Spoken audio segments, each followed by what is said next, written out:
Саламатсыздарбы? Бүгүнкү видео сабакта биз аэробдук кардио көнүгүүлөр жөнүндө сөз кылабыз.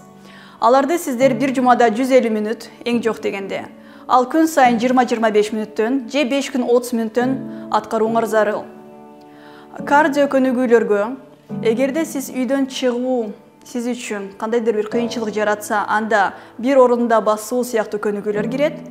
Эгерде эшикке чыга турган болсоңор, анда активдүү сейилдөө, чуркоо, велосипед тебүү же сууга сүзүү, же болбосо бакчаңарда чарбада иштөө кирет.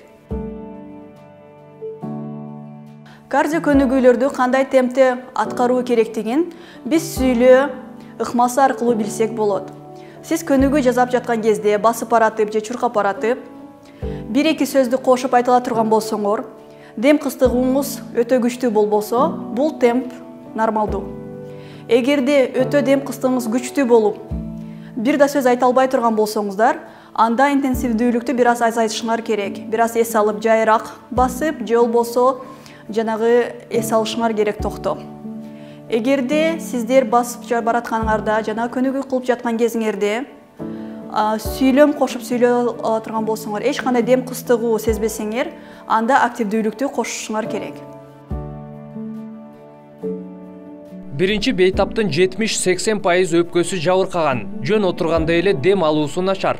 Бул бейтаптын дем алуусу жакшы, бирок активдүү кыймылдан кийин демигип баштайт. Оору өпкөсүнүн 75%-ын жабыркаткан. Бул айымдын 15% өпкөсү жабыркап, кыймылда, мисалга үй жыйноодо деми кысылат. Төртүнчү бейтап бир аз кыймылдаса эле дем жетпей баштайт. Вирус 70% өпкөсүн жалмаган. Азыр кийинки аэробдук кардио машыгуу көнүгүүлөрү ар бирөө 1 мүнөттөн аткарылат. Тынымсыз биринен артынан бирин аткарабыз. Эгерде кимдин дем кыстыгуусу күчтүү же өтө күчтүү болсо, анда темпти жайлатып, же болбосо бир аз токтоп эс алса болот. Калгандар уланта берет. Ар ким өзүнүн алына жараша өз темпинде аткара берет. Биринчи көнүгүү бир орунда басуу, маршировка. Анда баштадык.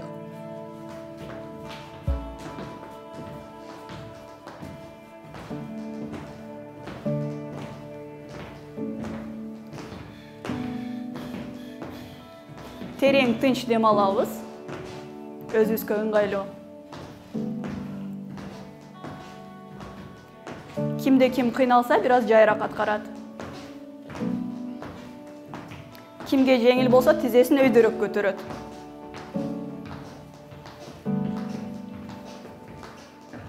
Колду да кыймылдатабыз.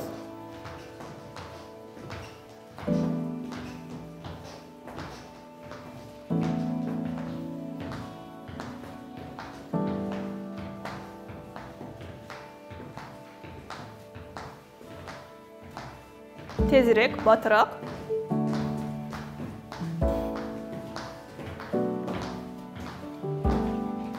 Кийинки көнүгүү алдыга кадам таштап, колубузду өзүбүзгө тартабыз. Жок, коебуз бутту. Буттун согончогуна коебуз.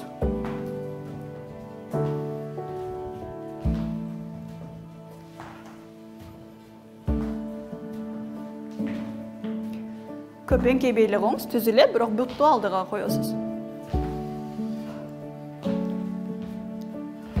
Жайыраак кылсаңыз болот.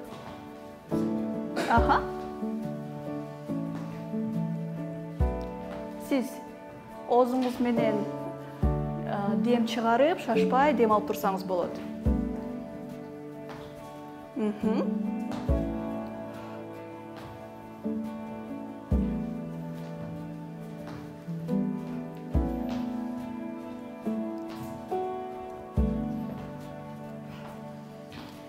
Кийинки көнүгүү эки тарапка кыймыл, эки тарапка кадам таштап, колубузду капталга көтөрөбүз. Оңго, солго, оңго, солго. Уланта беребиз. Кадам кылып, ал жака кичине кыймылдаңыз.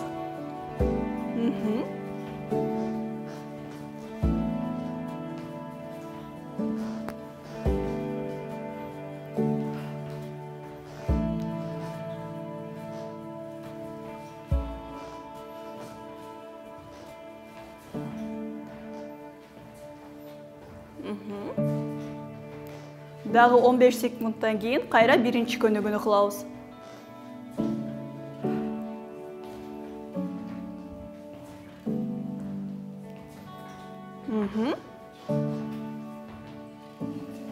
Бүттү.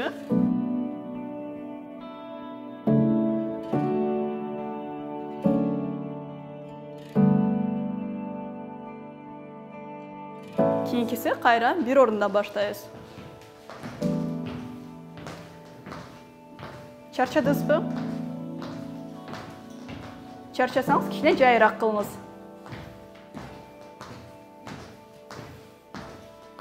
Кимге жеңил болсо өйдөрөөк бутту көтөрөт. Кимге оорураак болсо, анда майдараак кадам кылабыз, тизени өйдө көтөрбөйбүз.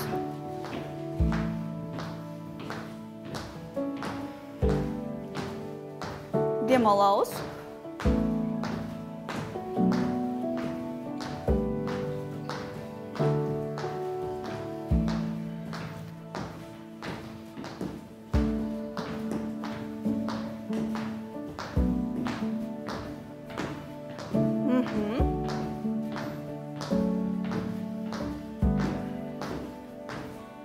Экинчи көнүгүүнү баштайбыз.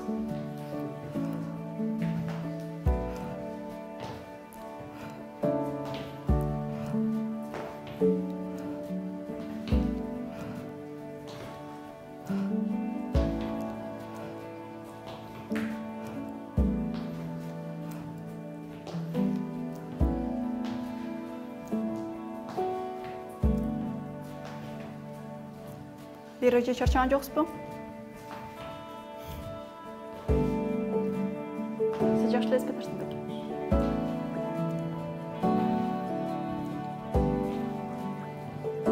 Кимге жеңил болсо, батыраак кылса болот.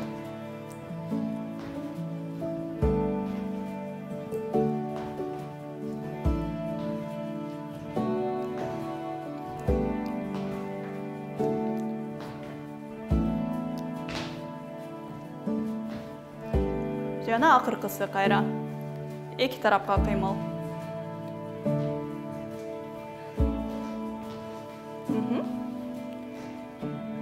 Aha.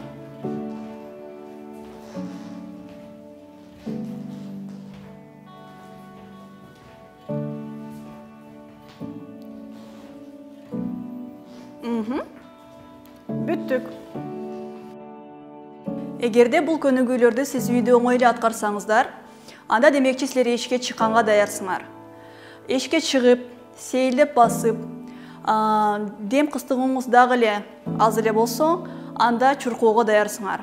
Ошондой эле скандинав басуусу, сууда сүзүү, велосипед тебүү деген сыяктуу активдүүлүктөрдү колдонсоңор болот.